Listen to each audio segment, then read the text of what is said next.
Hey everybody, it's your pal Mike Zombie, and this week we're going to talk about Diner from 2010. I'm sorry, hold on. Die-Ner,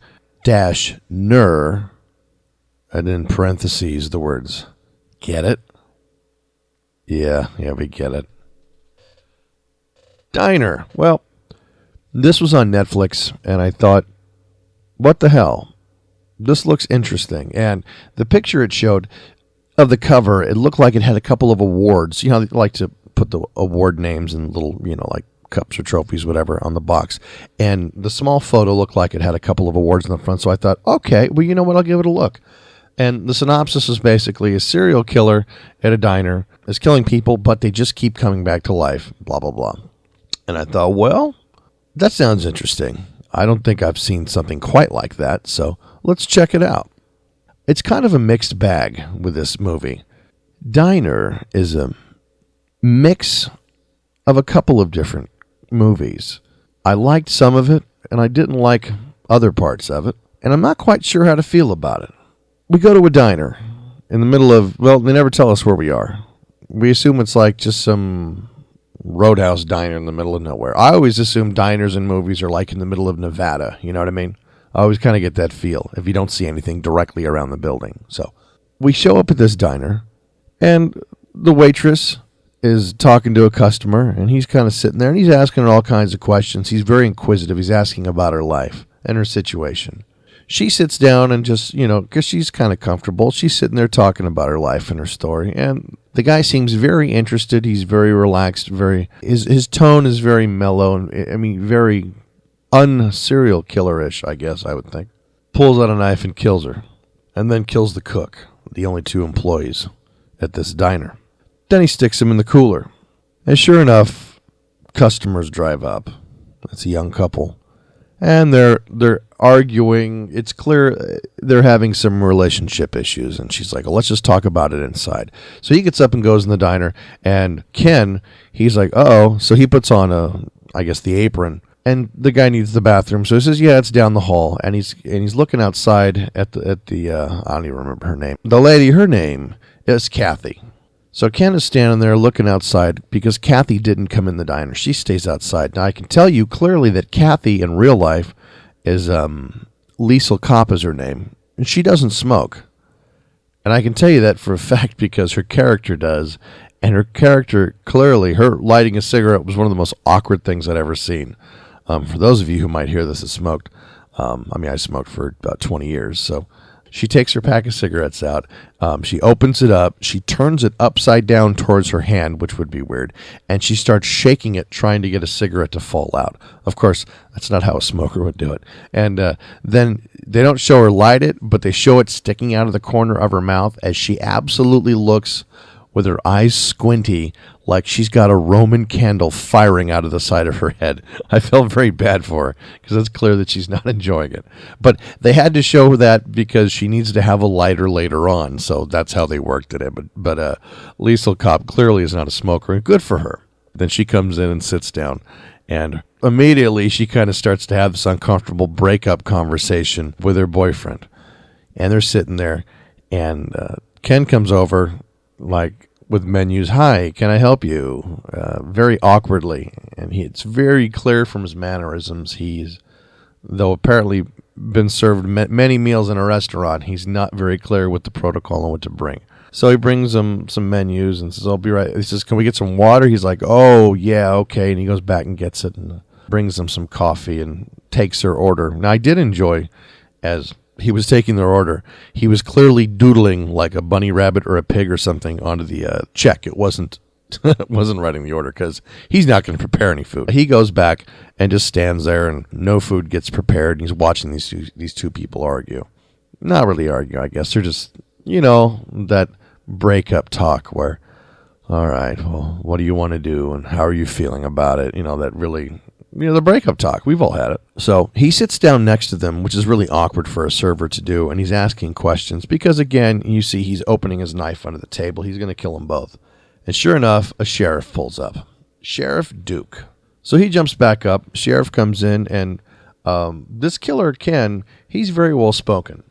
In fact, it's kind of weird because he looks very much like and sounds vocally exactly like Edward Norton. So, to be honest, in the first part of the film, I was thinking that he was probably Ed Norton's brother. I mean, just because physically they were almost the same, and the voice. I mean, literally, if you see this movie, you're going to think it's kind of like I'm watching Ed Norton. It's kind of awesome, and his delivery is kind of the same. I'm sure he knows he looks and sounds like Ed Norton, and kind of has a delivery probably patterned after him. Because hey, if I'm trying to make it in the movies, if I look and sound like Brad Pitt, why not try to have Brad Pitt's thing going on? You know what I mean? So.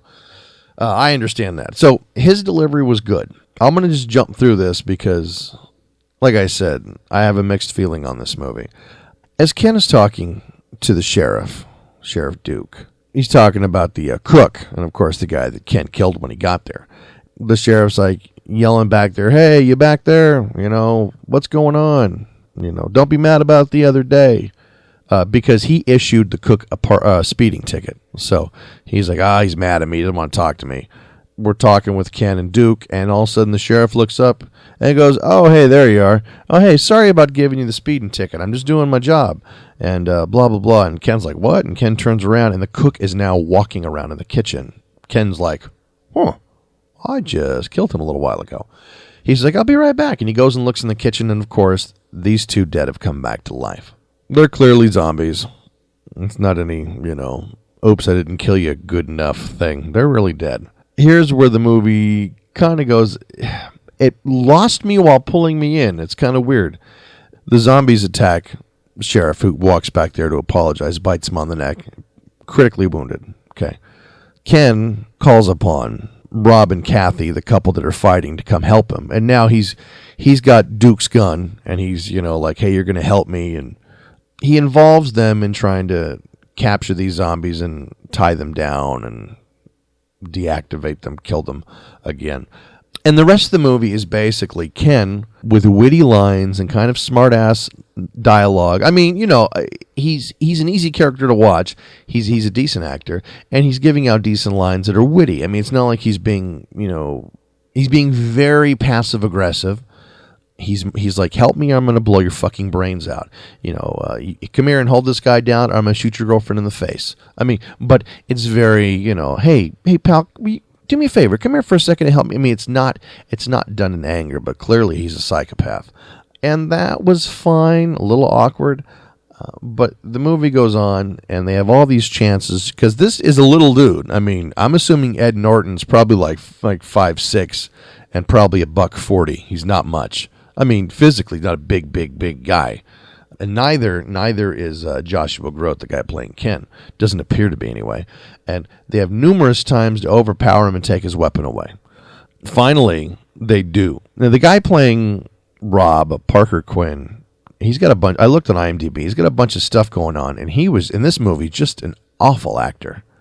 He wasn't believable. Unless they told him, "You know what, be wishy-washy and not really sure about the lines you're saying." If that's what they were going for, that's what they got. And I don't. Maybe it's just the character he was playing. I don't know. Anyways, I didn't like his character. It wasn't believable, and I didn't think he was a good actor. But what do I know? He's got a bunch of work. They finally hit him on the head with a hammer and knock him out cold. So you would think in this scenario, you would quickly, since there's a ton of rope and a ton of duct tape laying there, because this guy was a killer, that you would immediately duct tape him up, tie him up without delay. You wouldn't hesitate. You would incapacitate him. No, they knock him out and then sit 2 inches away from him while they discuss how to do it for long enough for him to come to, pull a knife, and be in control again. That really annoyed me. It wasn't written well. It was just that part of it. I think 2 different people wrote this. I don't know what's going on, because it's got really high points and points that just go, "What the fuck are you doing?" So then he takes control again. Later on, they hit him on the head with a frying pan and gain control for an unknown reason, because they never do disclose it. People are coming back from the dead. Everybody's pretty fresh, so we're assuming it's just people that have been killed, because apparently he killed a trucker on the way in that we didn't see. And he apparently wandered off and bit some other people. And so we see more zombies before the movie's over, but none of them appear to be rotten. So, but there's no explanation given as to why this is happening, which is fine. It wasn't a bad movie. It's getting 4.2 stars on IMDb. Ooh, I just totally stole that from McPierce from giving out the rating. But I'm sorry, Daryl. I respect your work, and I only said it because I've got the page up and I'm looking at it. And I will say, 4.2 out of 10 is probably reasonable for this film. I don't know. I think it was shot well. There was some shaky cam stuff. The trivia says it was filmed in 8 days, and I'm going to say if that's the case, I think they did a really good job production-wise on the film. It was shot well. The writing was pretty good. I would think if this whole crew had more time to make another movie, and I mean like writing and start to finish, I think it might be another decent watch because like the writers, the editing was great. The writer was also the director. I'm reading here, Patrick Hovarth. He had some good stuff. I don't think it translated exactly how he wanted, and that might be just being the fault of I'm assuming a younger writer and director. But this wasn't a bad movie, but it also wasn't a really good movie. It's watchable. Even after my lackluster review, it is watchable. So, totally forgot. They gain control, hit him on the head with a frying pan, and everybody dies. Everybody dies, which is a trend I'm liking in movies nowadays. Diner, 2010. It's worth the watch for a little different take on a zombie movie. You're not going to be blown away, though. As you hear this, as McPierce uploads this, and you guys are pulling this off of Stitcher, downloading, I will officially be in sunny Las Vegas. Cue the music. All right. So, I had tried to find a zombie movie that involved Las Vegas, and all I could really find was like Resident Evil Extinction, and I frankly didn't have enough time to acquire it. It's only available on DVD from Netflix. I was going to stream it and watch it and do it for my Vegas trip. But as you're listening to this, as long as it's between Friday midnight, which it obviously will be, and Sunday afternoon, wherever you are in any of those time zones, for the most part, I will be at a roulette wheel or bowling in a bowling tournament in Vegas. So, good luck all around. I'm sorry I couldn't find a Vegas zombie film. That would be kind of fun, though. Stop the music. Start the other music. And I would like to congratulate McPierce, who was awarded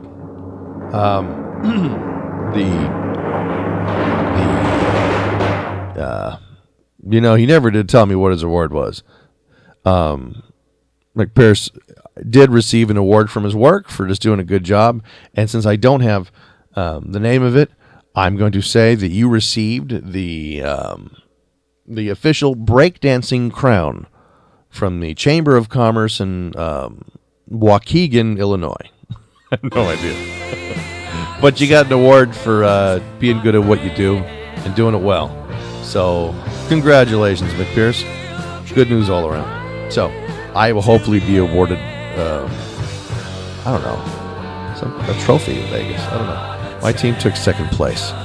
We'll see. Maybe I'll get like a certificate of appreciation and a free game. Exciting. Yay, me. I'm going to be so broke when I get back. This is going to be really wildly embarrassing. So, have a good weekend, you guys. Talk to you soon.